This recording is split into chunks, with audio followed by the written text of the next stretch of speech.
Yes, we are having you live on this program as you take a proper rundown of the greatest Jewish nation in Africa, Black Africa. The hope, as most prophets will say. You know, in Biafra, Africa did not die. In Biafra, Africa rise. Yes. Today, we are rising. We are marking the identity given. They said Biafrans speak Igbo. There's nothing like Igbo. They are called Biafrans. Their language is Igbo. Today, we are celebrating the independence of one of the most powerful kingdom in Africa. Talking about the Black Jews. Let's hear your reaction to that. Yeah, it was, from the making of an African legend by Freddie Forsyth. He's an Englishman. I think he's still alive. The author of the Days of Jackal, the soldier, is a British reporter, war reporter. They are called Reuters.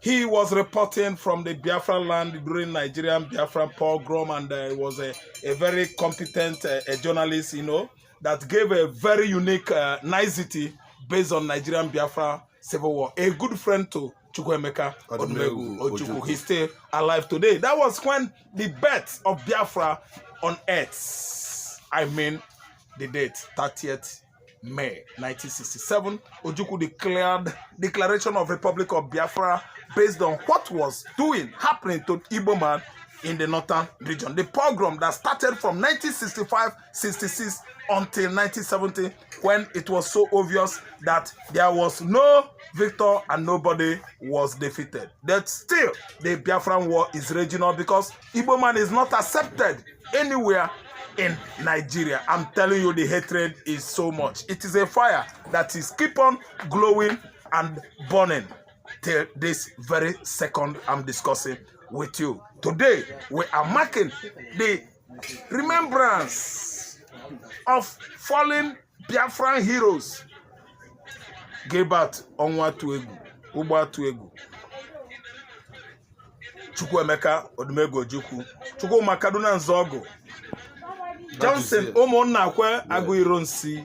You have PC Njako, you have PC Okoye, you have Philip Effiong, you have Achuzie, you have the Archibong. You have many of them that lay down their life for Igbo man to live, for Biafrans to breathe. This time around, are we breathing? I cannot breathe.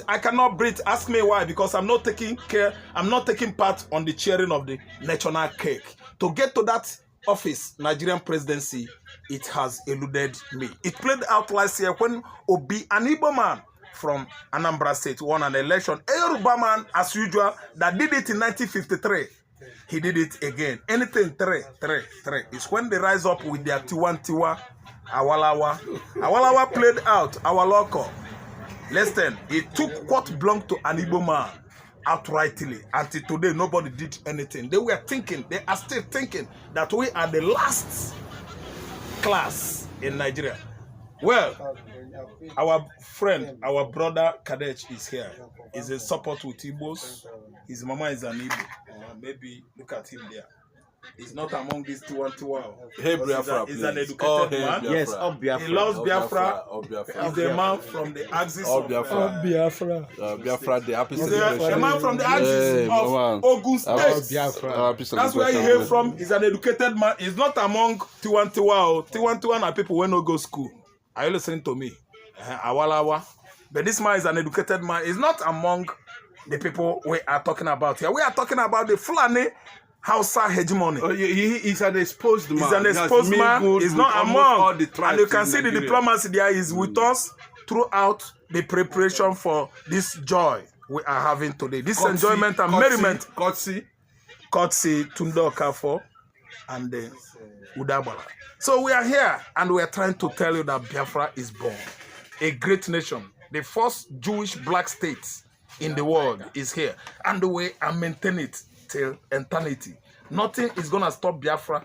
They kill Nnamdi Kanu, they spare him. Biafra is here.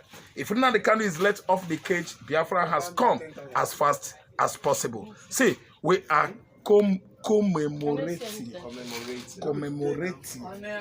the birth of the first Jewish black state on the continent of Africa. Go down to the southeast as I'm talking to you. Everywhere is cool, as silent as graveyard. Nobody is walking, nobody is coming outside, but inside, indoor, they are celebrating. They are mourning and still in prayerful mood about our loved ones, our mama, our uncles, our fathers, our children, our sisters, our brothers that laid down their lives 57, 56, 55, 54 years ago. Let me tell you, it is indeed a story. A narration that can never, ever be changed by anybody. We keep on narrating and telling the stories as it is from now until our Lord Jesus Christ comes. We are the Igbos. We are Biafrans. Ijos are Biafrans. Urobos are Biafrans. The Ondo people, they are Biafrans there because that's where the war ended. And the United Nations is going to do the needful. Justice must surely or actually takes its course. Of course, we are having a place to the new nationalist Biafra map. Yes. has Benue and Kogi in that direction.